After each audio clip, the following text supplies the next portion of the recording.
Hello guys, so welcome to tonight's show. My name is CHUKS and you're on JFL TV, the home of football.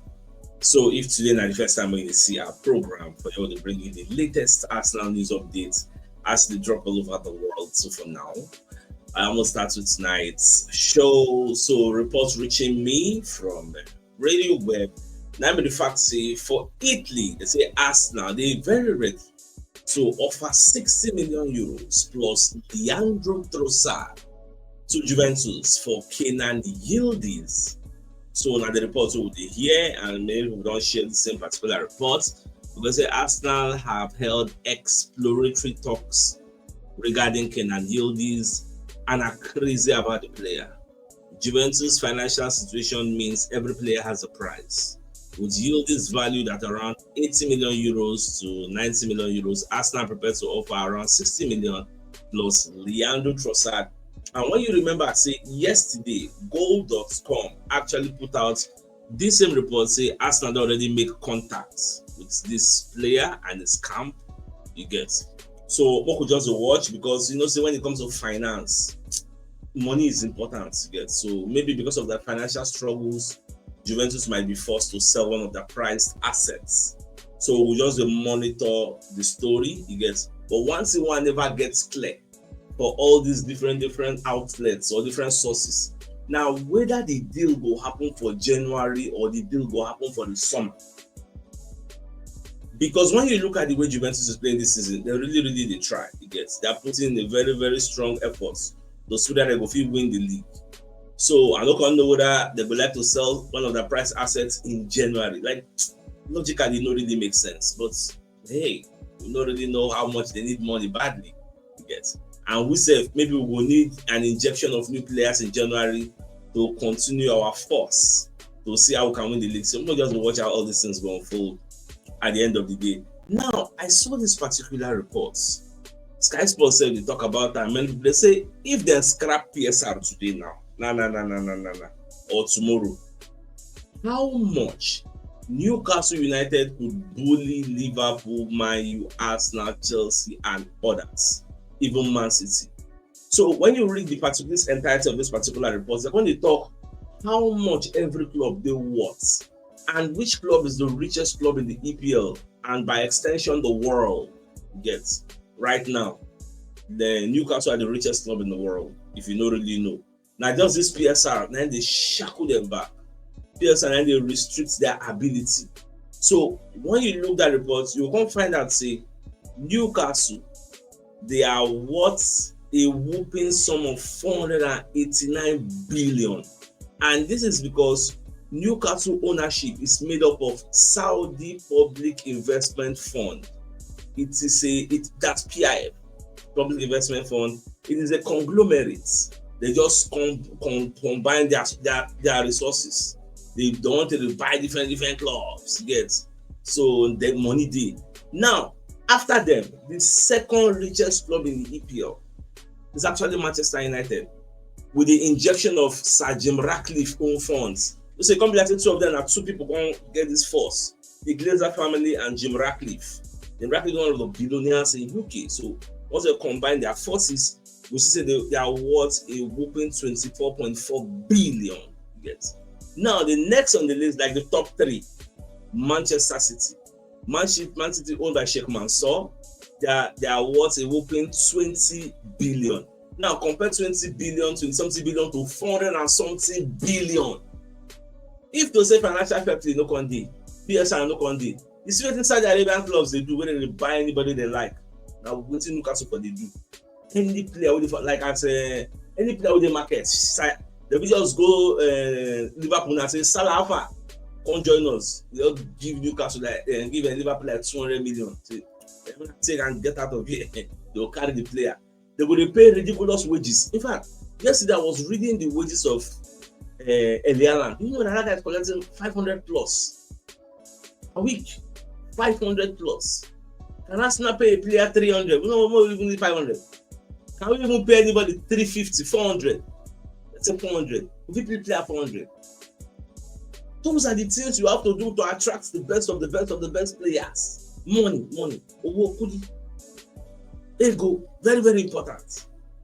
So, but we'll get there. We'll get there. Get there. Now, away from that. So, Court of Second report say, with what don't happen today, say Liverpool are not really happy.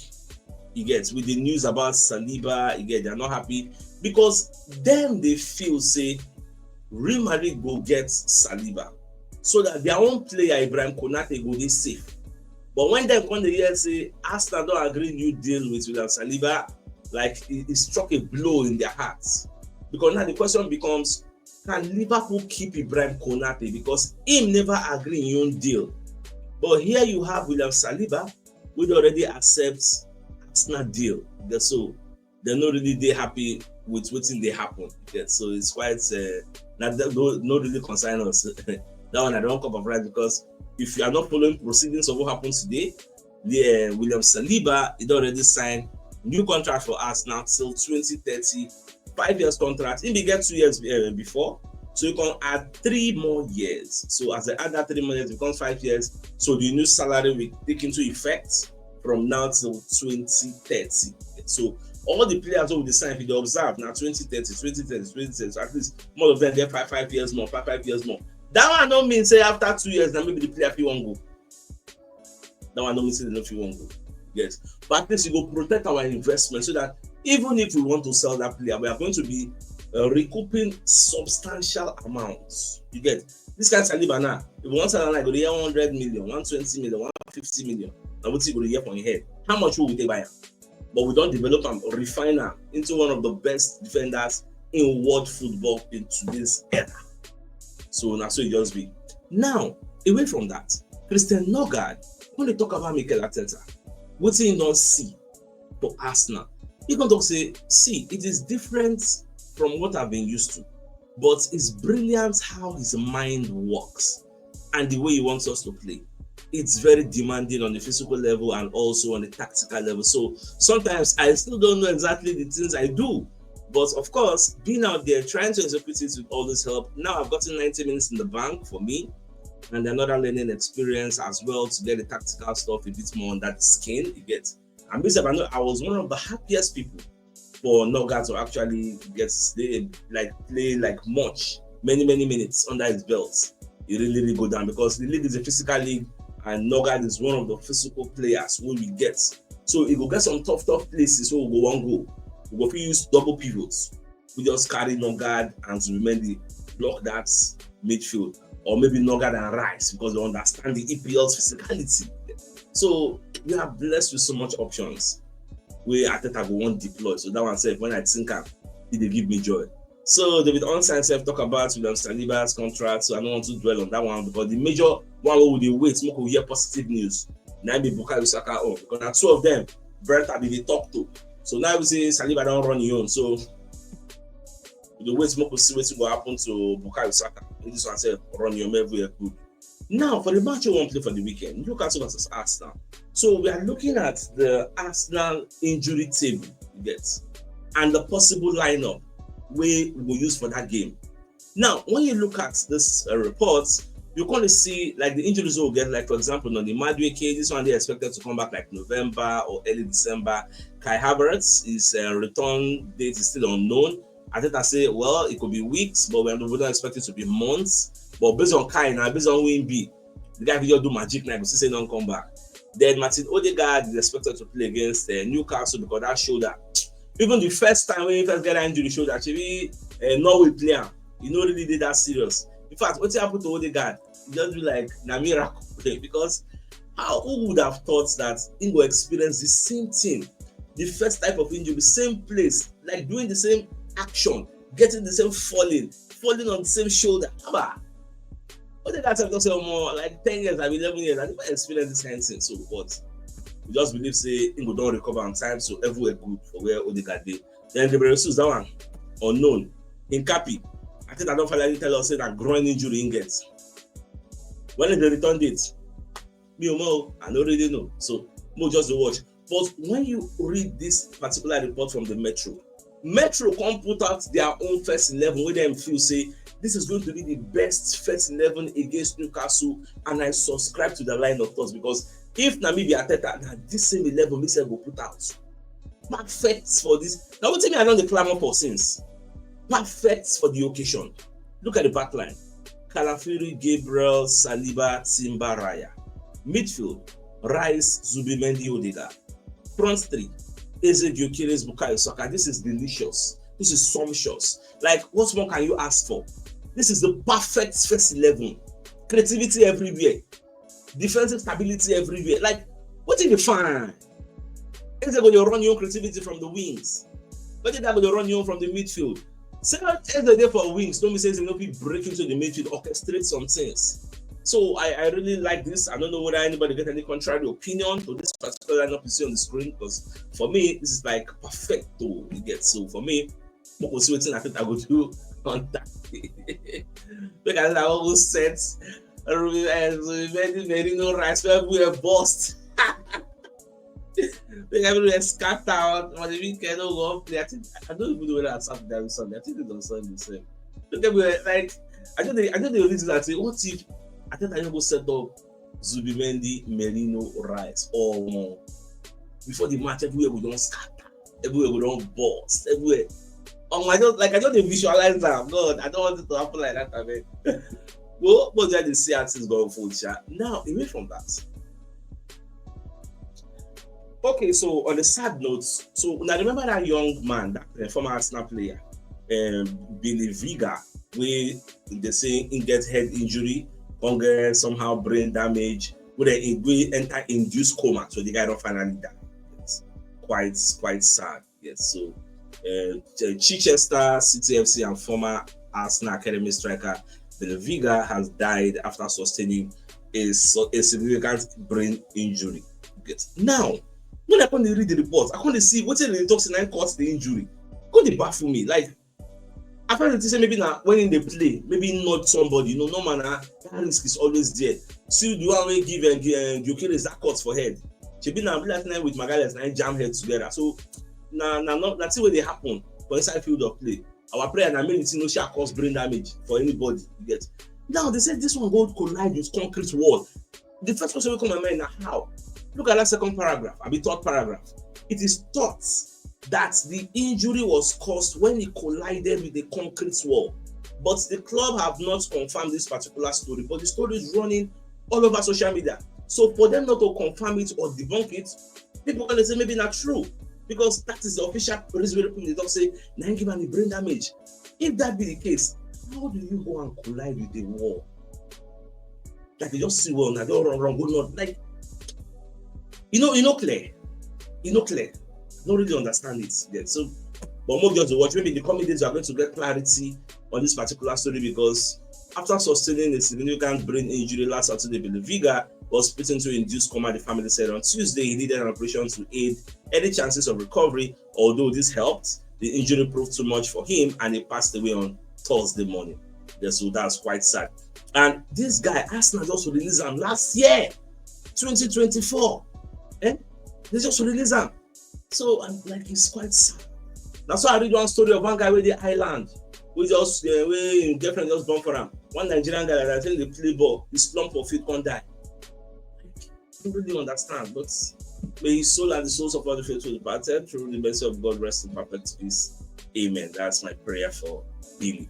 Now, away from that, so we're going to get William Saliba now, like the only player.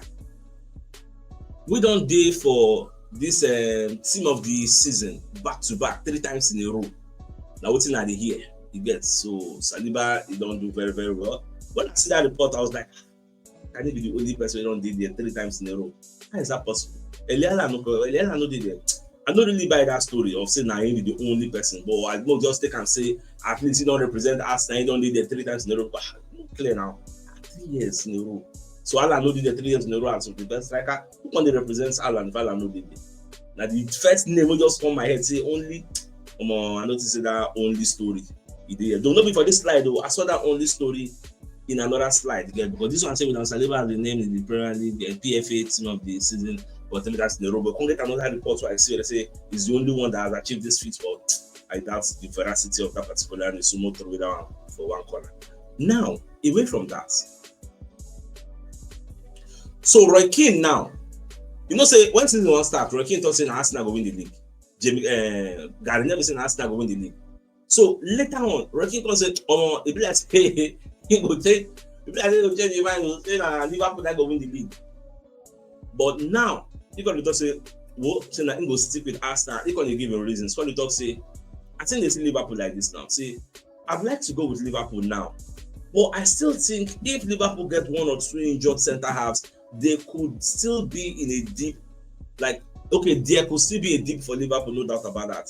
And no lie, the thing is, we need to collect past question for Liverpool. No, what did they get right when it comes to injuries? They don't really get like big injuries for key players. See this Leone now. Leone is a fringe player. They need to be like first 11. You get, we just collect ACL. Although you will see affect the first 11, but don't be like say like as we now we don't lose Saka for like 3 games. We don't lose Odegaard for how many games? Kaiva has no day. We've lost like some key players. But we'll get since Saliba no day for some games, Mosquera deputized. She don't even say maybe Van Dijk no day for like 3 games, or Salah no day for like 2 games at least. What do you all those kinds? So what are they getting right? But nobody can tell. Or is it just luck? Maybe it's just luck. Well, if that be the case, we'll see. Now, they come they ask Saliba, say, what is your first memory of Arsenal? So Saliba can say, my first shirt, my mom bought me a Henry shirt. I wore this shirt a lot. Where I'm from, not a lot of Arsenal fans are there. They prefer Madrid, Barcelona. But me, I was the proper one. I watched this interview with Sky Sports. I go still react to the video. The video is very, very interesting. Very, very interesting video. Now, from hand of Arsenal, the colleagues say during the summer, Graeme Magalhaes and William Saliba had multiple discussions about their future. They both agreed that they would like to stay to win titles and make history together. This hand of Arsenal, how you take get this one? She now said, okay, let's assume what they talk now true. Magalhaes and Saliba sit down and discuss. How you can't take here? So 2 of them come call you for phone say, and of Arsenal, we don't discuss. So one day I want win titles, or is this a projection? I'm just speculating. Yes, but if that be the case, I don't think it's a bad thing. Yes, because Saliba has said it before that you will only be remembered at Arsenal as a great if you win something. You get. And as players, the reason the same thing applies to the manager. The manager said would like to win things. For Saliba to sign an extension, long-term extension, it shows confidence in the manager. For people like Odegaard, Magalhaes, Martinelli, all these players, Bukayo Saka now we go sign him. It shows confidence in the manager to deliver results. For the first time in a long while, Arteta has been backed. That's why all of us say this season has to be the season. He must win something. If you bring that argument, me and you are on the same page. Must put emphasis on the must win something. However, I know the boxer on the setting something or not. So win something for us this season. We could just use them as a catalyst, yes, to break that yoke. If now Africa and they're going to send our village people they disturb at that, we'll break that yoke. I see we have the capability, we have the ability, we have the team, we have the squad, we have the depth. So what it remains, I'll just say we need a little bit of luck to just smile our way, because I don't fear anybody as long as this EPL is concerned. If you are following recent trends, we don't say instead now we people they fear. I will see how Newcastle will approach this particular game we will play for St. James's Park. I would like Newcastle to come all out the way they used to, because sometimes if we go for that St. James's Park, they come all out. If they get any goal, they lock everywhere. So I want to see their approach. Now when we say Isak no day, what will their approach be? Will they still come all out the way they used to be? Or they'll just play counter-attacking football, a 4-5-1 shape because they get Agbara. Like, I want to see a lot of things happen. This one, that lineup will just see whether an independent will be that way drop. But that lineup supposed to beat Newcastle 3-0. That lineup versus any team in the world, but I no fear. That lineup say, I no fear. So make I thought I just give us that lineup. Maybe give us that lineup 100. I no go fear. That one no say no still beat us. Yes, but at least we'll set out in the most powerful way. So now the way me and say. Now, away from that, the goal way Eberechi scored against Port Vale. So Martinelli can tell my sister and say, Baba, don't go they claim that assist, oh, not you do the assist, oh. Now my assist with that, oh. But you don't say, but then like as they use my sister name register the assist. So Baba even post that. He said, see, my assist, bro. This is how you celebrate with with Eberechi. My sister, you didn't touch the ball. Don't be say I did put emoji laughing emoji. This one not be joking matter. Because when you look at who they registered the assist for, it was given to Miles Lewis Skelly. So Martinelli, though all nasty joke, but go for life, make his name dey there. Now, La Liga president Javier Tebas is saying Lamine Yamal did not win the Ballon d'Or because of his age. Do you subscribe to that line of thought? Because this don't strike controversy, it don't strike arguments, debates on the social media. Because they don't say if to say Lamine dey like 23 years old, he could have won it too, I'm sure. But since he was younger, they gave him the other one, the Copa Trophy. For me personally, I don't really think that's the truth. Because when it comes to merits, who merits and who deserves the winner, it is Dembele. There is no argument. When it comes to that productivity, I think Dembele had a better season than Lamine Yamal. So just like Lamine Papa said, they talk, acting Joro, this one, that one, Papa. Your time they come through as you young, you will still win and plenty. But just Babel, believe say Dembele for this season, no pass. Wait for Dembele pass you, yes. Now, now that's why they talk. ESPN UK. William Saliba is the only player to make the PFA Premier League Team of the Year in each of the last 3 seasons. Now, this thing that they talk about, I read it somewhere, but I don't know where I keep the picture. Now, as I say this thing, I need to dig deeper into this thing. How is it possible? In the last 3 years, who has been a better striker than Eliana? Because I believe Eliana is supposed to do for that PFA every year, because that guy will perform for the team of the season. Who will come in number 9 if no be Alan? So now be my point of contention, but they could still be right anyway. But I will still dig deeper. Now, because they get another information, say UEFA they will decide next week whether they will suspend Israel. Say Israel no go involve for UEFA competitions. Even FIFA will reason whether they no go play World Cup, all those kinds of things. However, we want to hear from the Athletic say Donald Trump don't come out and say, I'm not in the sub. Say in administration will make sure say they stop anybody who say they won't ban Israel from the 2026 World Cup.